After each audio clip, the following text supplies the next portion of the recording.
we'll have Coach start with the opening statement, and then we'll go into questions from players first. Coach? I thought it was a big-time college basketball game in a big-time environment, in a big-time venue. This is unbelievably exciting, day in this city with obviously the championship game of football tonight, and then this game. There's a buzz in the city, and there was a buzz tonight. I credit Indiana. Darren's a really, really good coach. Good dude. I've known him for a long time. I asked him yesterday what it's like. Give me some of the really goods and the really bads about coaching your son. And we just shared some stuff because it was, because of the sponsorship deal, we had to do an event yesterday with the other team, which is really weird. Like, you very rarely spend an hour with the other team the day before a big time game. So I got to spend a lot of time with him and just enjoy it. They're a bear to prepare for. They force you to be on it on the defensive end. Your communication, your urgency, you can't relax at any second. And I thought for the most part our guys did that. And after a really tough loss the other day against Arkansas, we just kept preaching the response. And two examples of very, very mature upperclassmen, professional guys that approached the last 2 days the right way with the rest of their teammates. And we were able to bounce back and get a big win here tonight. We've got a couple questions for Ryan and Javon to start. Ryan, what did you see out of you guys to be able to get that 16-0 lead? How did you feel like you came out of the gate? First and foremost, I want to give all the glory to God. I'm just thankful just to play with such a great group of guys and for a great coaching staff. And I would just say we were just being us. Just like PK touched on a little bit, just after that loss at Arkansas. We kind of felt like we just weren't us. We weren't intense, defensively or pushing the pace offensively. And I feel like today we made an emphasis on doing that and setting the tone at the beginning of the game. Ryan, everybody knows that you're an outstanding elite scorer, but you may have a couple of steals, really got up into Wilkerson early, and I feel like that really spurred on that run to begin the game. Can you just talk about your mentality defensively? It seems like you want to be that guy that makes things happen up front. Yeah, for sure. I take a lot of pride on the defensive end, and just being a two-way player, not being one-dimensional. And I know that, it just brings energy to the guys, just to, setting a tone on the defensive end and just picking up and, just sacrificing my energy, just out there on the floor every single time, just picking up 94 feet. I know that the guys, appreciate that. And, I just, it's just a mentality, just setting the tone and being a leader on the team on both ends of the floor and just giving everything I got.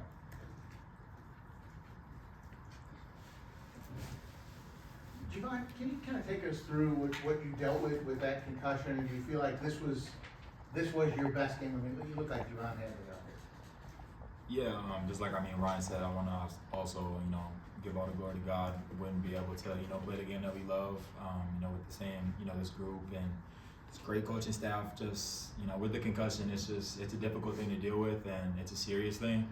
And trust me, with everything in me, I wanted to continue to play that next game. I had to sit out one.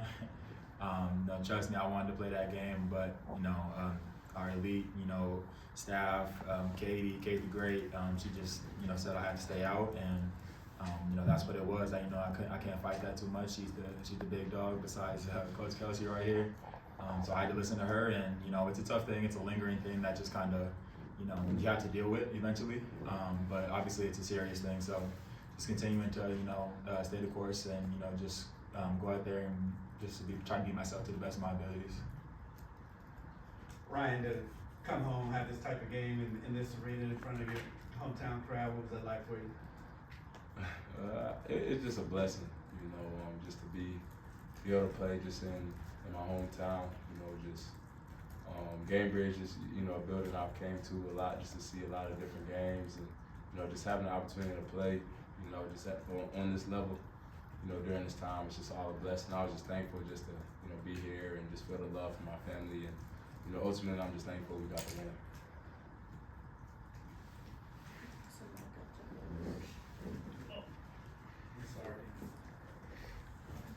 this is for both of you guys. Just in terms of, Coach said that he really wanted to see, he wanted to, challenge you guys to be more physical, to be more aggressive. You two guys, definitely seem like you want to set that tone. Just kind of talk about coming from Arkansas to tonight. It seemed like you wanted to make a point that you were going to be the aggressors early, physically. Yeah, I mean, it's not always fun, but I feel like every team always has to eventually get smacked in the mouth first. And obviously we experienced that at Arkansas. They were the more physical team, the aggressor, and we talked about that all week. And we can't let that happen.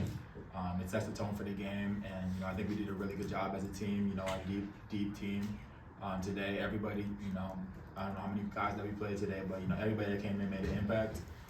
But that's got to be something that we continue to do each and every single game. It's very important. We have to start taking our matchups personal. It's just you can't do anything besides go out there and try to be the aggressor, and you have to be in college basketball, especially when you play good teams like Indiana. Yeah, for you, Javon, just what are the challenges of guarding 12 for them? It seems like that was the guy you started on tonight. He was still able to get like 26 points when he did so on 5 for 14 shooting. Can you just talk about what went into your kind of a plan to guard him and try to slow him down tonight? Yeah, I mean, we remember him a lot from last year when we played him in the Bahamas when he was at West Virginia. Really elite player, really elite shooter.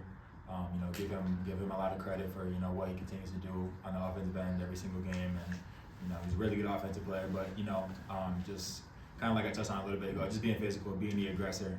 You have to send a message. And I think that a lot of our guys that also switched on to him tonight did a really good job of being the aggressors, getting up into him, trying to take away his shots to the best of your ability. But he still gets it off sometimes. There was one time, I'm gonna beat myself up about it for the rest of the week. I mean, it was a close game or whatever the score was, and he slipped my eyesight, went to the corner. We call it no matrix, and I definitely matrix on that one. He hit a three, and I feel that one still. Last one for the players here. Guys, I thought this was like a really big answer game where every time they started to kind of feel like they had a little momentum, somebody make a shot. Javon, you had a couple, Ryan, you had some, Isaac had some huge ones. What goes into that? I mean, shots don't always go in, but tonight there was an answer almost every time. Just all the time, every day PK preaches clapbacks, while the other team celebrating, their basket and the crowd's going, we coming right back, and we get our own bucket. So no matter what they're doing, we're coming right back at it for sure. Yeah, just continuing to put in the work each and every single day, 300, 100, coach and the staff always talk about it, 300 threes, 100 free throws, just continuing to put in the work. It's going to show. Obviously, you're not going to have a good offensive night every single night. People are going to bash you if you have a bad offensive night. They're going to praise you if you have a really good one. Just continuing to stay in the gym. Just continuing to be yourself. And, we have a really deep roster, and it can be anybody's night, any given game. Thank you, Javon and Ryan. You all can Thank go. you. We'll go Thank to you, guys. questions for Coach Kelsey. Good job, fellas. Brooks, if you've got it. Where's the mic? I guess just to start off with, he mentioned that play at Javon that he's going to kind of he mentioned beating himself up over that play. I'm just curious because you're always preaching about the next thing, but coming off that loss Wednesday, I guess how did you kind of get those guys back focused into that game? Because it seems like that these moments kind of will still stick with them as much as you try to push them towards the next thing. I mean, it helps that we have an extremely disciplined, veteran, mature team, right? If we didn't have that, getting this thing turned around in a short amount of time after getting our butts kicked at Arkansas would have been a lot more difficult. People talk all the time about player-led, coach-led. You've heard that all the time. People say it all the time. But you see the caliber of maturity and leadership we have, and that's just two of them. That locker room's that way. So,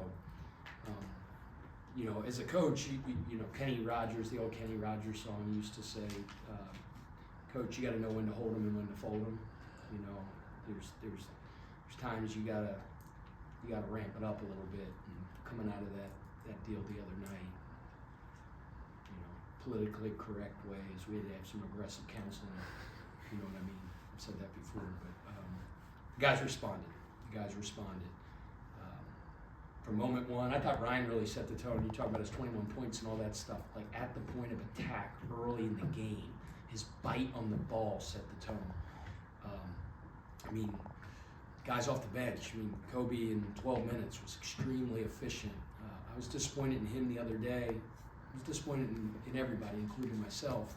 But his job is to come in and raise the level of play, raise the intensity, be an elite defender for the minute you're out there, whether it's 2, whether it's 12, whether it's 15, whatever it is.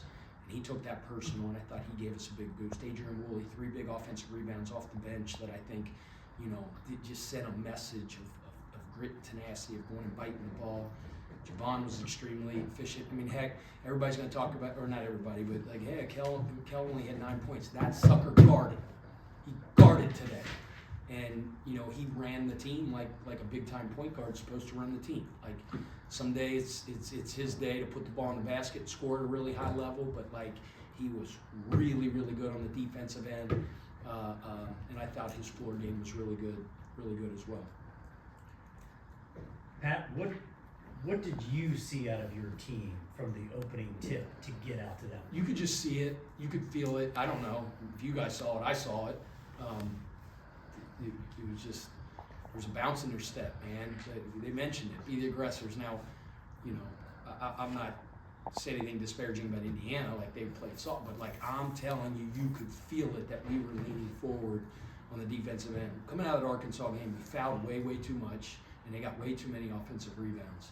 And by doing that, they take the I don't want to say the air out of the ball, but we're really good when we get out in transition. We're really, really good.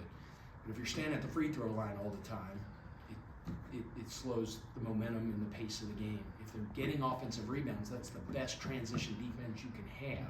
So again, we're taken out of the net, and we're just not able to get the floor tilted and start to play out. Our guys knew that. We wanted to play with pace by getting stops, not fouling, and holding them to one shot. And ultimately, I thought we did that at a really high level today. You mentioned Kobe's defense and him giving a boost. I was wondering. Oh, my bad. I was wondering offensively, we haven't really seen him take command or really be aggressive necessarily going after a shot. And I should say against the games where the competition is against power conference schools. But he did that at Charleston a few times for you guys when you were there in terms of being able to score the ball. Kobe's a really good all-around player. He can score the ball. I just liked his aggressiveness offensively today. Like, he came in, they tried to heat him up in the backcourt. We called a set, and he was supposed to get us into the kids into him. He just drove right by the kid, went to the rim, scored, got fouled. I like that. He was really aggressive. And then, Kobe's like one of those players. He just does what the game tells him. Right? And he had a couple of those wide open looks. I mean, he's not out there hunting his jump shot, but he had space and rhythm, and he knocked down two of them. So, veteran leader that understands his role, right? He knows, he's Kel's backup, and Kel needs a spell. He got 2,000 the first half. His job's to come up and raise the level of play for a little bit.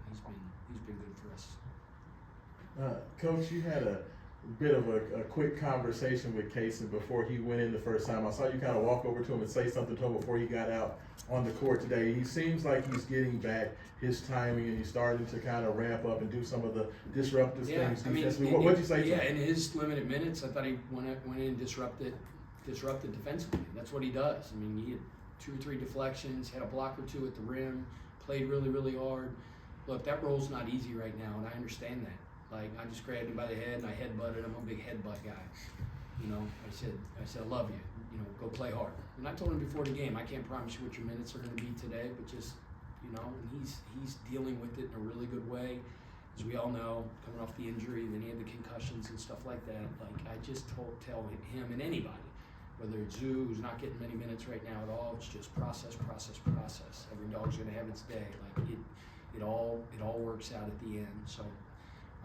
His approach has been really, really good. Coach, games can often be won at the free throw line, and you guys held that double-digit lead for most. But in the second half, you guys hit all 17 of your free throw attempts. How big was that in keeping that spread against the Hoosiers? Yeah, I mean, they're free for a reason. Make them, And they got to the bonus, and but a couple times there, 6-7 minutes left, they got to the bonus. We settled for some really deep threes when we should have gotten downhill. We kind of ran a long set just to chew some clock, and I wanted to get back to Kel and put him in space. And Isaac shot like a 400-footer, but that's fine. Isaac, I thought, played really well today. I mean, he was very efficient, made some big stinking shots. Again, just like I challenged everybody, I really challenged him from a rebounding standpoint. And I don't care what his rebound says. It might say 0, I don't know. But that cat was hitting bodies today and fighting, and I was proud of his response. Pat, you mentioned Isaac and some of the shots he hits. Darren mentioned the same thing today. Just could you feel like some of the shots that Isaac When hit? Isaac McNeely has an open look, I feel it's touched by God. It's going in. That's what I feel like. I don't know if you guys feel the same way, but he's a weapon and a really good all-around player and a really good athlete, a major part of this team. He's a phenomenal leader. He's a great approach every day. I mean, I know I'm like, it's not like I'm, peaches and roses and blow, but I'm telling you, like he's a good one, man. Fruity has really matured this season as a big, and has really come on as a big time player for you guys. And Yeah. can you kind of talk about his maturation as a Yeah, player? I mean, he's the one guy that I would say in that Arkansas game, like, you know me, wanting the smoke, we want the smoke. Like, he wanted that smoke, and he's just gotten better and better. When you say he's matured as a big, he's a mature big already. It's just took him a little bit of time to get going. It's just all new to him. Like for instance, Jimmy Naismith is rolling over in his grave right now after Sananda stepped into the free throw line with like a minute left. Because we tried to get him off the line, he turned to us. Well, when he stepped in, you're allowed to do that in Europe. Like, you can step in, and if the ball goes in, it counts. And so he steps in, and I'm going, what are you doing? Every coach I ever coached would come over and hit me over the head that you got a free throw violation, up 11, shooting 2 free throws. And we tried to get him off the line. I don't know why he wouldn't go. Like, just, all right, stay there, don't foul. So he didn't foul, but he steps in the lane. But that's some of the nuances and the differences of European FIBA basketball and college basketball. But we'll have a little discussion about that. But come to think of it, it won't be much of a discussion. I'll do most of the talking and he'll do most of the listening. Coach, you talked quite a bit about the intangibles that Javon brings and how much he means on the court. And how much did you miss him not being at 100% coming back to that? Vaughn, just he's a winner. He's so darn tough. He talked about taking pride in your matchups, winning your matchup. Like, he took that personal with number 12. Number 12 is really good player. And just like you heard him say how disappointed he was at the end when they ran that little quick hitter to get the hammer screen on the backside, and he is so conscientious and he's so detail oriented. When he messed up that assignment, screwed up that backside flare and let him get that 3 off, like, he won't sleep tonight. And that's how Vaughn is. He just sets the tone with his seriousness of purpose every day and his preparation. He's a pro, and how he takes care of his body and all that stuff. He's a winner. Pat, I'm sure you had confidence that your team would bounce back from adversity, but to see them actually do it in the way they came out in the first half, what does that tell you about your team? Yeah, we're a mature team. They responded the way I thought they would. We had practice here at 4:30 yesterday. It was later in the day. We had an early game today, and we got freaking after. And when you do that as a coach, like, you hope it works. If you come in, you don't play well, or you lose the game again, then it's like, man, it was football in here yesterday, and that didn't work. Now it's like, okay, now what? So luckily it did, but even if it didn't, this is a mature team, and what you have to do is put blinders on, not listen to the rat poison, as Nick Saban says.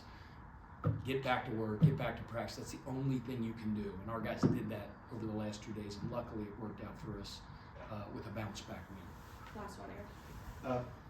You didn't really lose control at the end, but they were able to make a little bit of a push there that had you made some mistakes. were you, when you look at that again, talk to them about that a little bit that they did at the end, cause it's like I said. I mean, don't he's think got we a made couple lot of threes, like number 7 banged 2 threes. He's what we Yeah. call a green guy. That's like shoot first, shoot second, like no threes. Just a little bit of lapse of, it's just teaching moments. Like it's some good stuff that we'll be able to teach the next time we're in that situation. We'll be better at it. Free throw, offensive rebound. My mentor Skip Prosser, he's rolling over in his grave because like free throw, offensive rebounding is winning basketball. We talk about it all the time, and you know, you're up 10, whatever it is, and ball caroms hard off the rim, you get a tip and they get it. Like,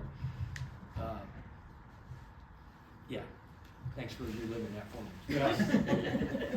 All right, thanks, guys. Thanks.